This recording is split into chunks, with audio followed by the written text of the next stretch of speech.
Excellent. Thank you, Athena, and welcome everybody. I'm going to go ahead and share my screen. I have a little PowerPoint to follow along with. Makes it easier. Okay. Oops.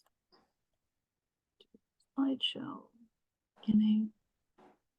Okay, can everybody see my screen? And everybody can hear me okay? Yes. Excellent. Welcome. Well, yes, like Tina said, I am a Visions Federal Credit Union employee. I'm the financial wellness officer, so I help people understand all things financial literacy. And unfortunately, this is one of those topics that definitely needs attention because it's ever changing and it affects a lot more people than probably what we realize, and that's scams and fraud. But here's my contact information. So if you have something that you want to talk about offline and not, broadcast it in front of this group, I totally understand. I'm more than willing to meet with people, either online or we can meet in person as well, because I do travel a wide geographic area over the state. So I am down in like Dryden, Ithaca, Spencer, those areas quite a bit actually. Okay. So scams and fraud, they affect everybody, but there's certain sections of the population that they affect more, and it's more of our vulnerable populations, right? So that's our senior populations and our developmentally disabled people. And so these are the people that I'm out talking to about this because it does affect them a bit more than other populations. Not to say that, other people are exempt from scams and fraud. I myself fell for one about 8 years ago, which has made me very vigilant on, getting this information out to the public and also, helping people protect themselves as well. So why are seniors targeted as a group for scammers and fraudsters? Well, scammers and fraudsters know that seniors sometimes are too afraid to say anything. If something happens to them or if they fall victim to a scam, they know that seniors are less likely to say something to like their family members for fear of having any freedoms taken away. They know that they don't want to seem like they're not able to take care of themselves. So they sometimes will withhold information, even if it's really important, like a scam or a fraud.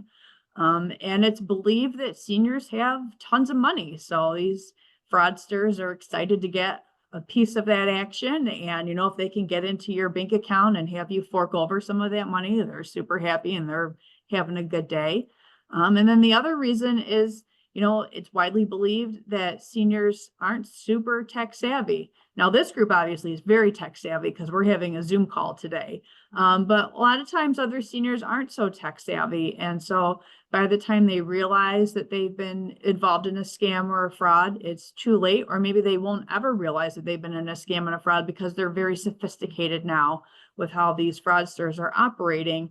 And they're able to really conceal their identities and make you think that they're somebody else. So that's the first type of scam that we'll talk about, is these impersonation scams. So what they do is they do something called spoofing, which is a caller ID will relay that number back to you, like as if it's some type of government official or, government office. And it'll look like it is, like this. If you saw this, IRS, Washington, D.C., yep, that makes sense. Yep, that makes sense. 800 number, yep, that makes sense. So you're really believing it immediately. And then, your first thought is like, well, why on earth are they calling me? So I'm definitely going to answer this call, right? And so oftentimes these impersonation scams, they get pretty far because they seem really legit and reasonable and it makes sense. Except for the fact that government people don't typically call you out of the blue. Usually they send some type of letter first. Hey, we need to get in touch with you. Please give us a call Monday through Friday, and they'll give, the number and possibly the name or an extension of somebody that you're supposed to connect with. So government agencies, Social Security, the IRS, Medicare, none of these agencies are going to give you a call about anything, especially they're not, especially they're not going to call and tell you that there's something wrong with your account. So that's the first clue to be like, excuse me, that maybe this isn't right, or somebody's trying to trick me on something. But like I said, the technology is very sophisticated anymore, and so it will look very, very real, which is part of the problem with the scams and the fraud. So, and oftentimes they're going to request very specific forms of payments, like we need a wire transfer. I want you to get some gift cards. Lately, it's been with the like the Cash App and Zelle transfers. And what happens with those is once the money goes to the Zelle or the Cash App, it's just like cash at that point. And so once it's transferred out of your account, it's hard to trace back. And it's also hard to refund because it's just cash. It's, a wire transfer is very traceable. And that's like with the gift cards too. Those aren't traceable either, because you'll take the cash out of your account, purchase the gift card, and then from there, it's almost impossible to recover. And so these are the ways that the fraudsters will want you to give them the money, because they know that it's not recoverable, on their behalf. So another one that's popular is the sweepstakes and the lottery scams. Hey, congratulations, you won big. But first, you got to send us some money. So, and these ones will look legitimate, right? So if you're, a Publishers Clearinghouse person, or if you, like to take surveys or answer mail on, just about anything, they'll come up with these lottery and sweepstakes ones and have you believing that you really did in fact win something. But the catch is if you've actually truly won something, you shouldn't have to send money first in order to claim the prize. So if somebody is saying that you've won, but you need to send $50 first or $100 first, it most certainly is a scam. And I would just rip that up and throw it away and not even bother with it again. Because like I said, if you've won something legitimately, you shouldn't have to send money first.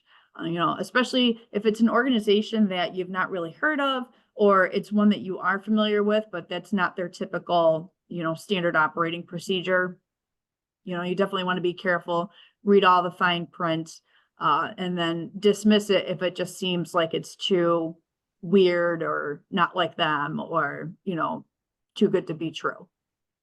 Because oftentimes, again, they're going to look like a legitimate organization, or it's going to seem like that would make sense. But there should be something in there that triggers you to just go, you know what, this doesn't make a whole lot of sense, or I don't understand how this could be, right? So listen to that inner critic and let the inner critic, help guide you on your decision making. So then we have robocalls and phone scams. And these kind of seem to go in waves where like you hear about them a lot. You'll see on the news, like, hey, listen, be aware, Onondaga County Sheriff's Department's reporting an increase in, phone scams. And then sometimes they just kind of, go out with the tide and then come back a little bit, right? So these ones, again, these can be really sophisticated with artificial intelligence that are spoofing the numbers, and they're able to build these programs, these fraudsters that are able to dial like thousands of numbers in a day. And so what they're doing with this is they're automating it, and it's allowing them to reach more people in any given time. And so this is allowing them to operate on like an economies of scale idea, where if they're able to reach out to 5,000 people in one day, there's certainly one or two, or maybe, 5% of them are going to answer, and they're going to be able to fraud and scam you. These ones will also use a sense of urgency. So you have to hurry up and do it now, right? And, if you're getting that feeling like it's something urgent, or it needs attention right now, or you're in trouble, or a loved one is in trouble, just stop, take a breath for a second, and then, try to think through if this really is urgent, if it's real, if it's not some type of like artificial intelligence.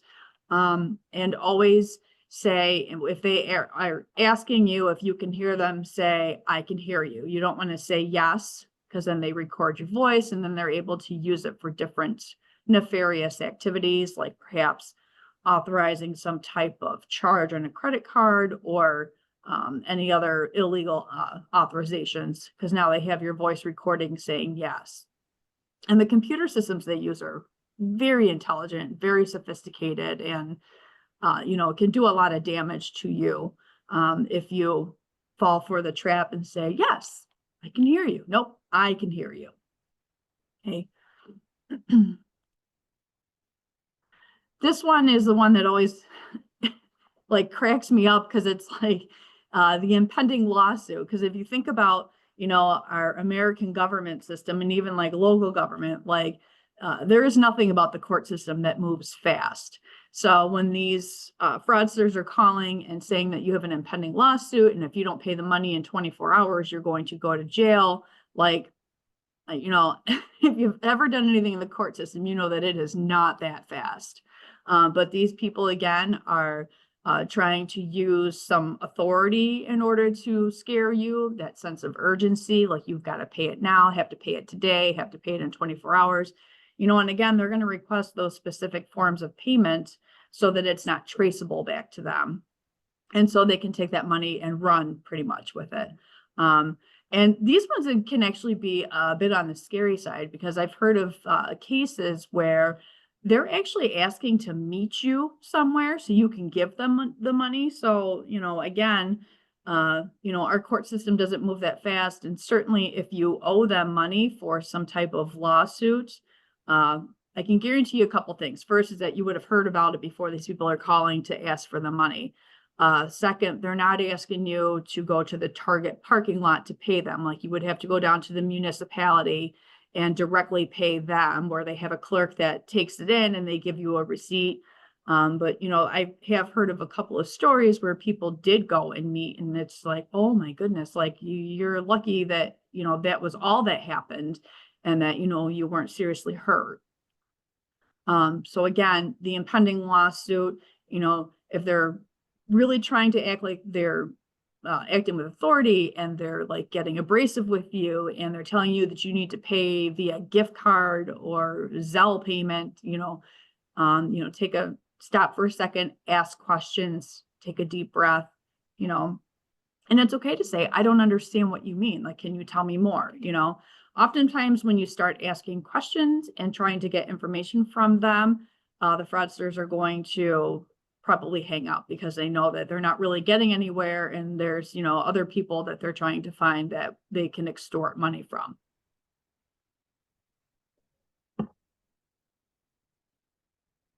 Computer tech support. This is the one I fell for about 8 years ago. I was on my computer. At the time, I was looking for a job, and a Microsoft window popped up and said, hey, we see a virus on here. Let us in. We're going to help you.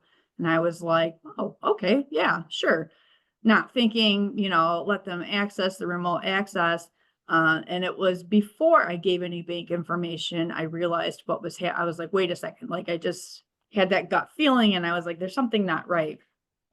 So it turns out, yes, I was part of a computer tech support one.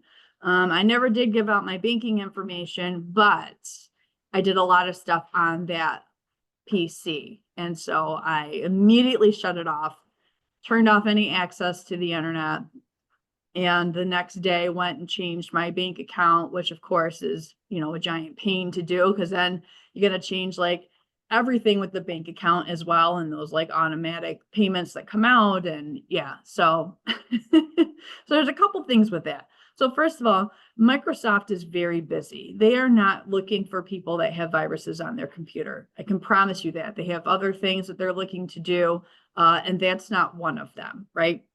And so when the message pops up, of course, it's going to say that your device has been compromised. You have this terrible, bug in your computer, and we're going to help fix it for you. And once they gain that remote access, I mean, they have access to everything on that hard drive. And so that's the scary part about it, right? Because if you're like me or any other people, you have things in your hard drive, things that are probably, related to your financial health. You might have some personal items on there, like family photos or something that you're, saving on that computer because you're going to put them on a flash drive and just haven't gotten to that yet. But yeah, once they have that remote access, that's when they can wreak all the havoc in the world. And so the first thing you want to do is shut your computer off and disconnect it from the internet, just completely shut the entire system down, because it can't work within it if it's not connected to anything. But again, Microsoft isn't looking for viruses to help you with. Microsoft is, busy trying to build more platforms and programs. So if you receive one of those pop-up messages, it's definitely not Microsoft. It's definitely a scammer. And one way that you can protect yourself with a computer is to get the antivirus software. So it helps to stop any of these little viruses coming through that will, wreak havoc on your computer and on your personal life. So the grandparent scams, I did one of these chats at a senior center in Auburn, and I could not believe how many of the attendees this had happened to. Many of the attendees had heard about this type of scam, so they were able to not partake in it and, tell the scammers to politely have a nice day, if you know what I mean. But other ones, like, this is unreal. And this is another one too with, the disabled population. These people call up and say, oh, your mom is hurt or your brother is hurt, and it's really just an awful way to try to make a dollar, excuse me, or take a dollar from somebody. So oftentimes the scammers will pose as a fake grandchild, because who doesn't love their grandchildren, and you would do anything for them, and then these scammers are saying that, the grandchild is arrested and going to jail if you don't pay this money, or they're hurt in the hospital and they can't talk, but you need to send this money immediately. Could also pose as an attorney, the arresting police officer, excuse me, the doctor at the hospital. But again, excuse me.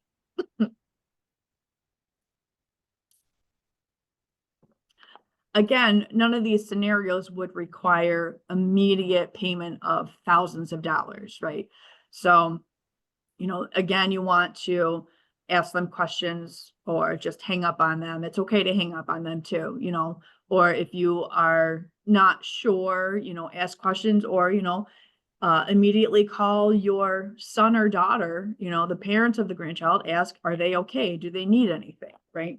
So that's one way to thwart these scammers and not fall prey to their games that they play or the situations that they set up. So you definitely want to be aware, take a breath, ask questions, hang up, don't fall into it.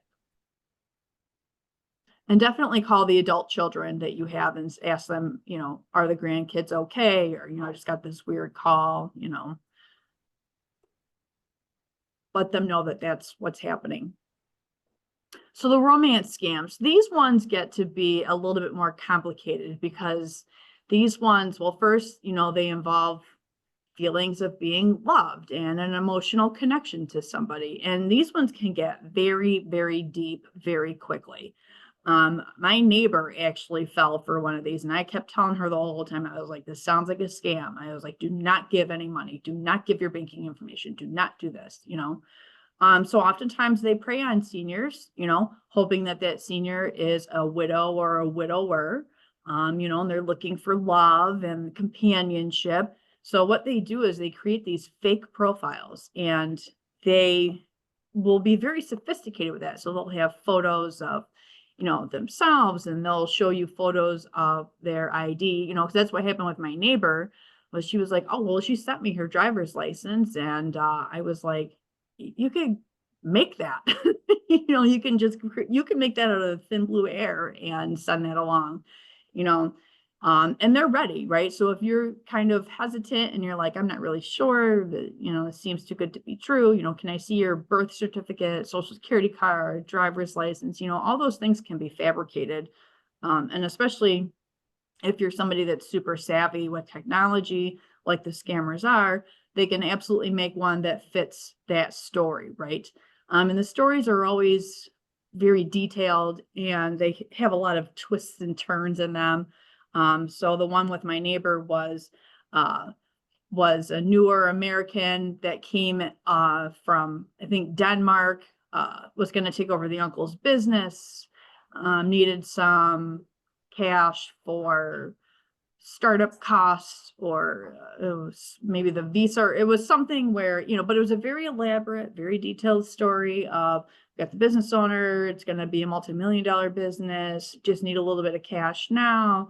I will repay you back lots of dollars. Oh, in the meantime, we're going to date because I love you, and it's only been 10 days. And this scammer even sent my neighbor flowers. So she was, so excited. She got home from work one day and told me that she got flowers and showed me the picture. And I'm like, wow, this is pretty intense, right? So they get very intense, and they get very intense quickly. And, come to find out it was in fact a scam, but the cover story and the details and just the thought that went in behind this was just unreal. I mean, absolutely unreal. They will spend hours upon hours every day trying to romance you so that they can get into your pocketbook, right?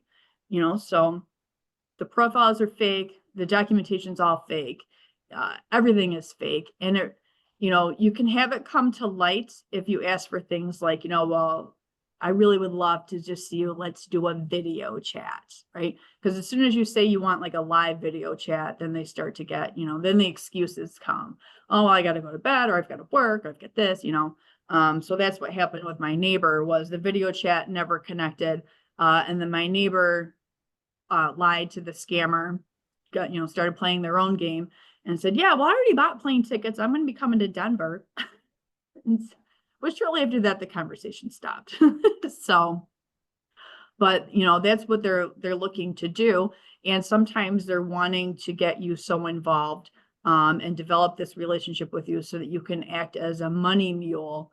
And so what this person does is, you help to move illegal funds on the behalf of them, right? So they're like, well, you know what? I love you so much. I'm going to send you this, check for, whatever amount of money, and then you go to deposit the check, and then you take the cash out and give it to them. And then they've like frauded you that way. Or they will send the check, and the check will be, kind of legit. And then you send the money back, but that actually was the money laundering scheme that they have you involved in.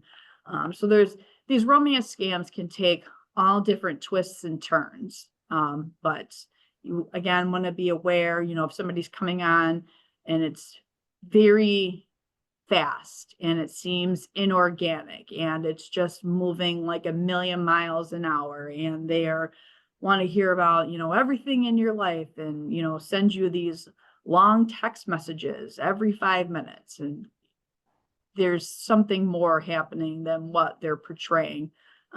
The other difference that I've noticed with a lot of these too is that the people tend to be a lot younger than the senior or the vulnerable person. So that's the other clue that you want to watch out for. Because in my neighbor's case, this person was like 30 years her junior. And I'm like, that, like, congrats to you, neighbor, but that doesn't, it seems a little fishy that this person out of the blue found you on some dating website and is now wanting to, proclaim their undying love for you after 7 days. So always just be careful, be aware, and I know that you can research people online rather easily, but sometimes these romance scam people will have different profiles up so that what you're finding online seems to be legit, so you just want to be very aware of that. And again, if it seems too good to be true, listen to that inner critic, and don't allow yourself to get all caught up with them unless there have been mutual plans to meet in person or, really have that way to verify the identity. Email phishing scams. So, of course, because I work at a financial institution, we do a lot of cybersecurity things. And to be quite honest, I just fell for the latest one. I was like, oh, darn. So they can be sophisticated, right? And our IT department here wants to make sure that everybody is on the same page and we're not you know, allowing access to any of our secured systems or whatnot. So of course, these are all internal, so nothing does get compromised, but IT is always like, come on, you work here, you shouldn't do this. But these can sometimes be very legit, right? So in your personal email, I'm sure you've seen some of these. I get one from Cash App. Hey, you got $1,000. And I'm like, I don't know how that could be. I don't even have a Cash App. So, but oftentimes they will come through and it'll seem like it's legit. It'll appear to be from a legit company, and you'll be like, oh, you know what?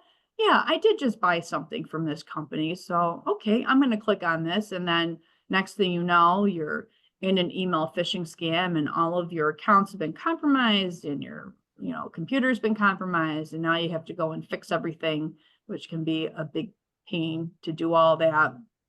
And these scams, they're just looking for your credentials.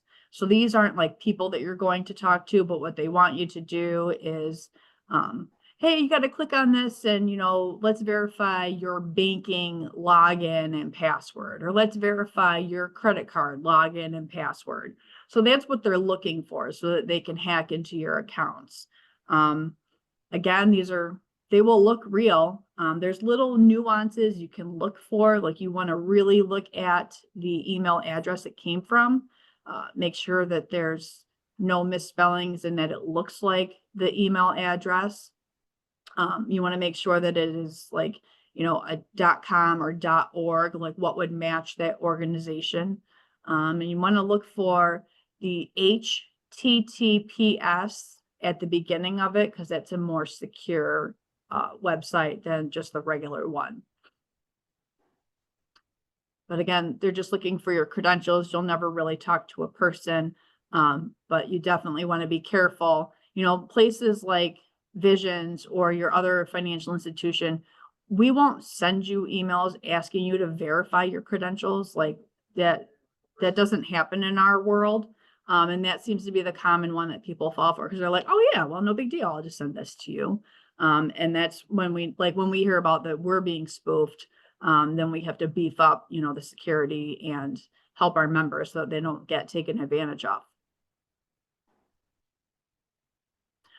So what happens if we find ourselves in one of these situations? How can we protect ourselves? So of course you can hang up and call back. If it's one of those government spoofing ones, like it's Medicare, you say, you know what, can I take your name and number and I'll give you a call back? Because then that would allow you to see if they're really legitimate, or if they're not legitimate, then you've not given out any information. And hopefully they've put your number as like an X on their list and they don't call you again, right? Slow down and ask questions, like, I'm sorry, I didn't hear you. What are you talking about? What did you need? What do you mean? Keep asking those questions, because that will help gain clarity. Like, is this a real situation or is it a scammer? Harness that inner skeptic. If there's something in your abdomen that doesn't feel right and you just don't get that warm, fuzzy feeling, like it's, listen to that. It's trying to tell you something.